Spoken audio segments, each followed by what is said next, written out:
Welcome to Shadow Files. Today, we're diving into a shocking case where vacation destination scammers are making a fortune by charging tourists for free travel forms. Next, a disturbing report from Maryland, where a millionaire philanthropist was allegedly gunned down by a worker disguised in a female wig before ambushing a state trooper. And finally, an American has been released from an Indonesian jail after serving 11 years for a suitcase murder, as a U.S. case now looms. Welcome back to Shadow Files. As spring break approaches, scammers are preying on travelers with fake websites. Be aware and stay safe. St. Martin is warning visitors about fraudulent sites impersonating the official entry portal.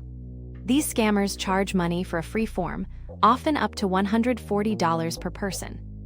The government of St. Martin states clearly that there are no fees associated with submitting the required embarkation-disembarkation form through the official website. Mei-Ling Chun, St. Martin's tourism director, urges travelers to verify they are using the official website before submitting any personal information or making payments. If you believe you have been charged by an unofficial website, you are encouraged to contact your bank or card provider immediately for assistance. Gabriela Ribeiro of TRU Marketing emphasizes there is only one official government of St. Martin ED card website, www.entry.sx. It is free and quick. Beware of sponsored search results offering expedited or assisted services for a fee.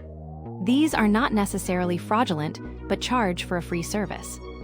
Travelers are particularly vulnerable because they complete entry requirements quickly before trips, often relying on search results without verifying official sites. Airlines notifying passengers about the mandatory ED card before travel creates urgency.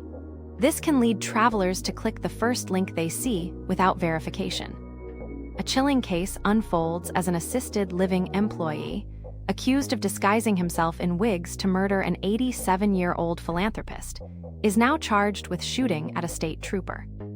Marquis Emilio James, 22, was arrested after a dramatic pursuit, following the Valentine's Day homicide and a brazen attack on a Maryland state police trooper.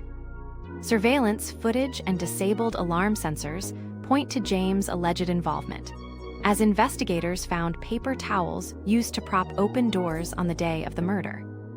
During searches, law enforcement recovered numerous wigs and a mask, consistent with a disguise seen in surveillance footage, further deepening the mystery. We now turn to a chilling case. An American released from an Indonesian prison after 11 years for a brutal Bali murder now faces U.S. federal charges for the same crime.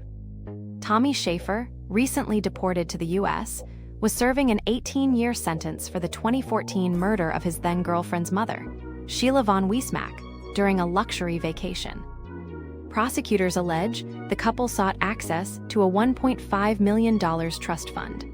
Von Wiesmack's body was found savagely beaten inside a suitcase in a Bali resort. Evidence suggests the young couple's involvement. Mack reportedly covered her mother's mouth, while Schaefer used a fruit bowl in the violent assault. Back in 2017, U.S. courts charged Schaefer and Mack with conspiracy to commit murder and obstruction of justice, with indictments remaining sealed for years. Heather Mack, who previously served 7 years in Bali, received a 26-year prison sentence in Chicago in January 2024 for her role in the murder.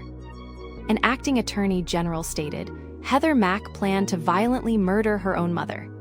The sentence aims to hold her accountable for this heinous crime. Tommy Schaefer is expected to make his initial court appearance in Chicago on Thursday.